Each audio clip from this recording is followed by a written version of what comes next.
E o Senhor colocou no meu coração sobre a lição sobre os adversários da igreja. A igreja tem lutado com os 3 tipos de adversário: o mundo, a carne e o Satanás. Todo mundo sabe disso, mas a gente está vendo isso mais real agora. Está muito literal, até quando você olha no clima, tem dia que você levanta, o clima está diferente, alguma coisa está diferente.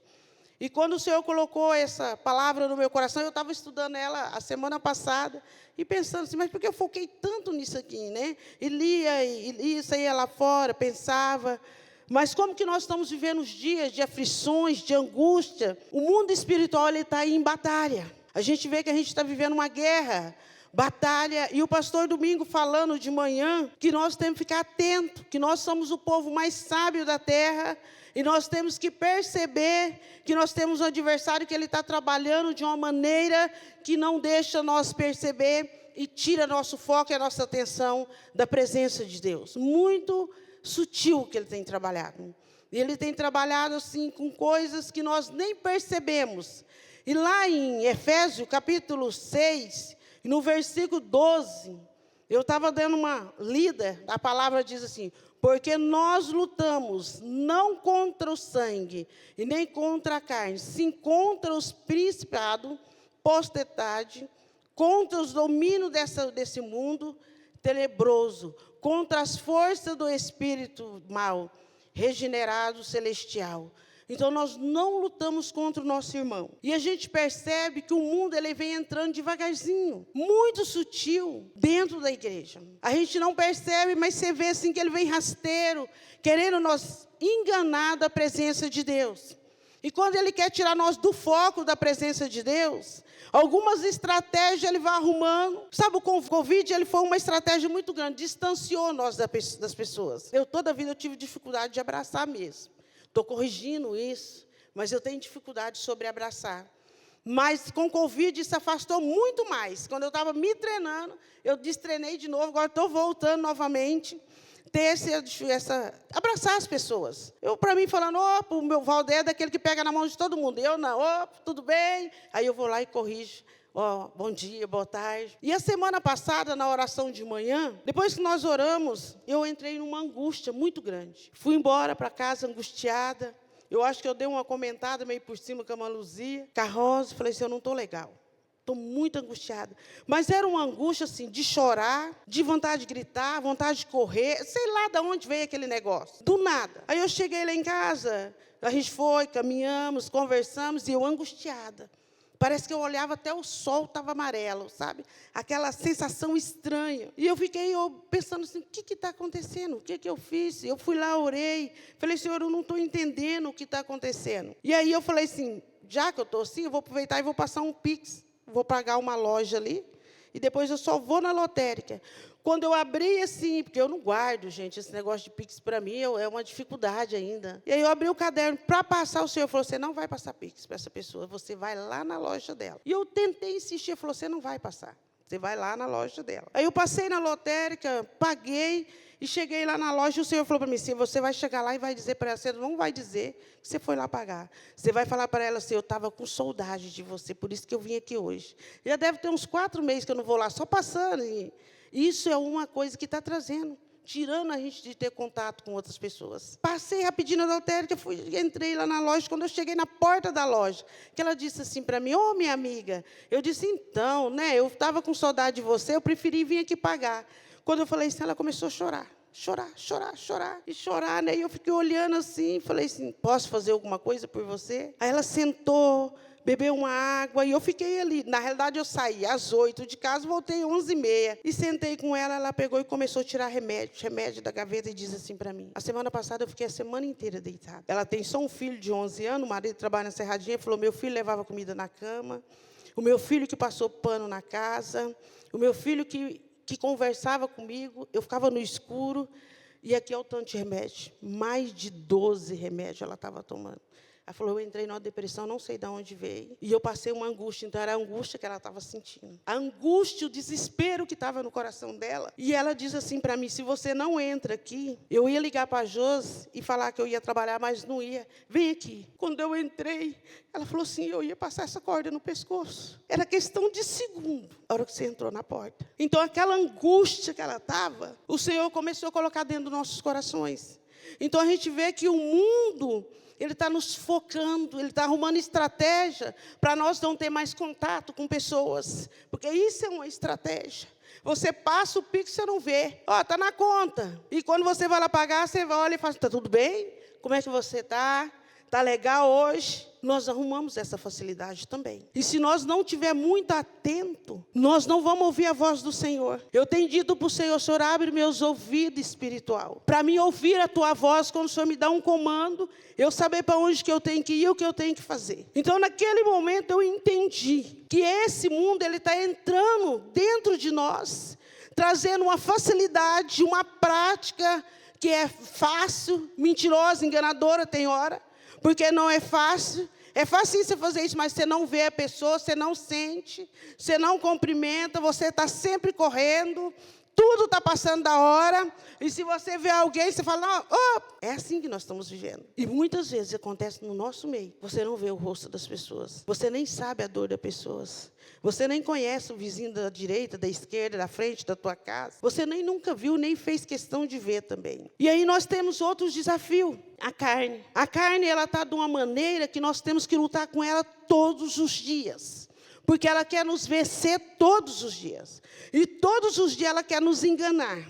Sabe uma prática que eu tenho visto e tenho sentido na pele, e conversando com as pessoas? Elas têm achado o momento do orgulho, da arrogância. Eu estou bem, eu não preciso mais disso, eu não preciso daquilo. Aí você se acha melhor, começa a ser independente, não precisa mais de ninguém nem de Deus, e você começa a andar sozinho. Eu canto, eu prego, eu falo melhor do que ninguém, eu já sei tudo isso que o pastor vai falar.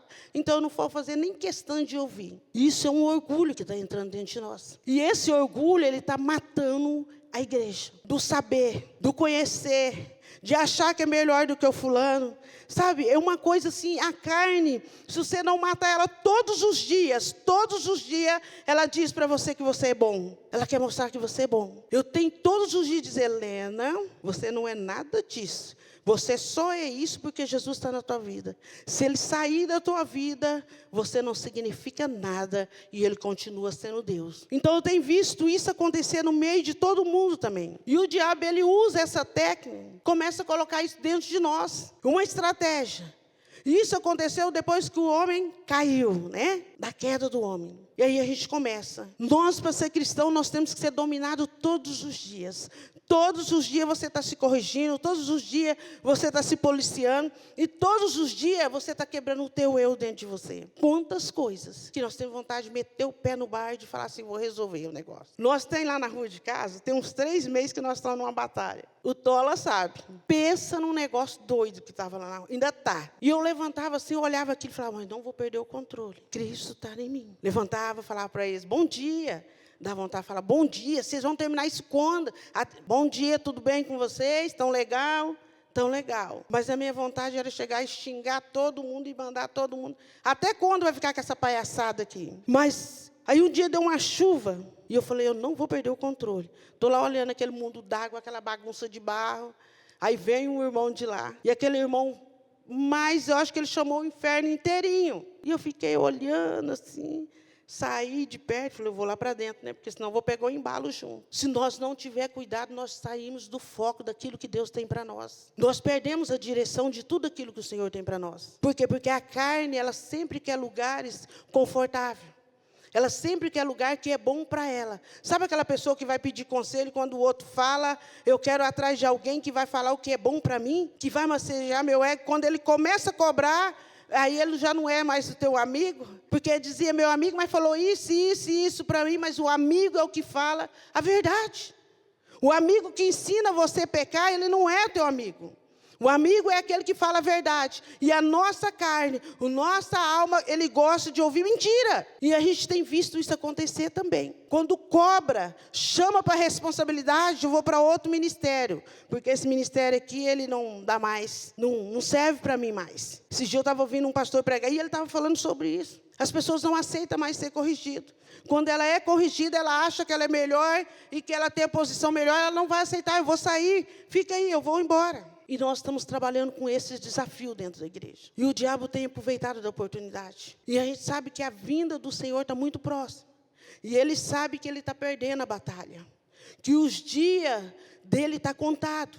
E aí ele começa a colocar desafios na nossa família, na nossa casa, em pessoas que nós conhecemos, no nosso trabalho, aonde nós vamos, começamos a colocar desafios que não tem nem necessidade daquele desafio. E se você não tiver sabedoria, você entra no jogo dele. Você sai do propósito de Deus. Porque você vê que as pessoas transformam. Quando elas falam alguma coisa com você, elas ficam transformadas. Aí você olha e fala, eu não vou lutar contra você. Eu não tenho nada contra você. Nós vamos lutar contra aquele que está na tua vida. Então, nós estamos vivendo esse desafio. A nossa carne, ela não converte. Ela não entende que ela tem que render, igual o louvor que cantou agora. O primeiro louvor. Nós precisamos de Jesus. Se nós não começar a buscar o Senhor, colocar Ele no centro das nossas vidas, nós vamos ser enganados, porque Ele está sendo sutil, Ele está trabalhando de uma maneira simples, que diz para você, não faz mal, não tem perigo, não tem nada a ver, isso é radical demais, e quando nós vemos, nós saímos da presença de Deus, porque a nossa carne leva para longe de Deus. Essa luta que nós estamos, ela vai fechar mais. Essa batalha que nós estamos vendo acontecer, ela vai ficar mais difícil. Por quê? Porque ele sabe que a vinda do Senhor está perto. E quanto mais pessoas ele levar, mais ele vai ser lucro dele. Ou nós se alicerçamos na presença de Deus, ou nós tomamos uma posição com Jesus. E dizemos não para o pecado, para algumas atitudes, ou ele vai acabar nos enganando, nos levando para o lado dele. Então nós estamos vivendo tempos difíceis, tempos de crise. Tempos de enganação, de pessoas querendo nos enganar. Tempo de escândalo do evangelho. Pastores que não estão dando testemunho de cristão. Gente que é um escândalo tão esquisito que você vê assim, e pior que vai para a mídia, começa a escandalizar. Aí as pessoas acham que estão escandalizando o pastor, não, está escandalizando Jesus. É ele. E a Bíblia diz que, ai, daquele que viu o escândalo, ai. Essa palavra, ela dói. Porque nós começamos a dizer que Jesus não vale a pena. Nós começamos a dizer que não vale a pena servir Jesus. Quando nós temos uma atitude, que nós erramos, que nós pecamos, é a mesma coisa de nós dizer assim, não, esse Jesus não vale nada. E é um escândalo em cima de outros. É umas atitudes que a gente não está entendendo. Ou nós começamos a crer na Bíblia, ou nós vamos crer no homem, nós temos que estudar a Bíblia. E o pastor tem tido um zelo muito importante, é ensinar a Bíblia para nós. Porque isso é o que vai ficar, gente. Vai chegar momento que nós não vamos poder, nós vamos ter que guardar ela aqui. O que você sabe da palavra de Deus? Nós precisamos. Essa carne, ela não vai converter, porque ela não quer ceder, o tempo inteiro ela quer nos levar para aquilo que é bom.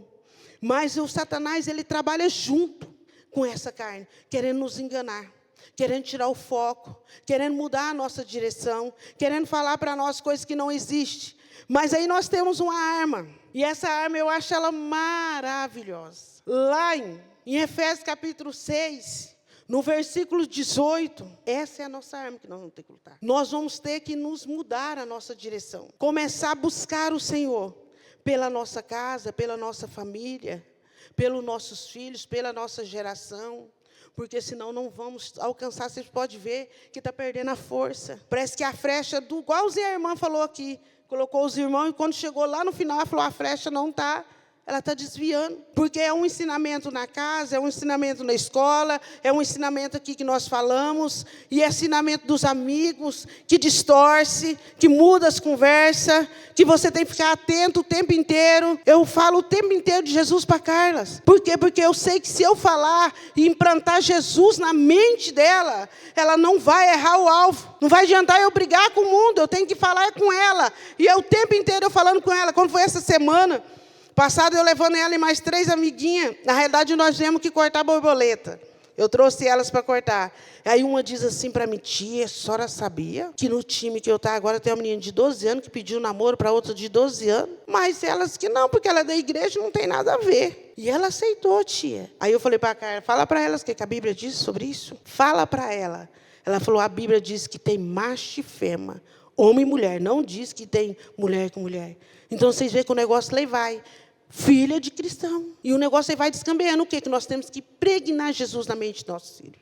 Eles precisam entender que a salvação é individual. Mas quando nós lemos, lá em Efésios capítulo 6, versículo 18, que diz assim: com todas as orações, súplica, orando em todo o tempo, o Espírito, e isto vigiando com toda perseverança, súplica por todo santo. Se nós não orar por todo o tempo, e vigiar, e suplicar, sabe o que é derramar? Esses dias o pastor pregando aqui, e o Senhor colocou no meu coração: precisa que a igreja tenha espírito de discernimento. Nós precisamos discernir. Nós precisamos olhar e saber o que é de Deus e o que não é. Muitas coisas que nós olhamos não tem nada a ver com Deus, mas está tão empolgado que nós levamos. E o Senhor colocou fortemente no meu coração: comece a orar e pedir espírito de discernimento para a igreja. A igreja precisa enxergar o que é de Deus e o que não é. E quando é Ele que está falando e quando não é Ele que está falando. Nós precisamos disso, para nós não ser enganados, porque as coisas estão fechando.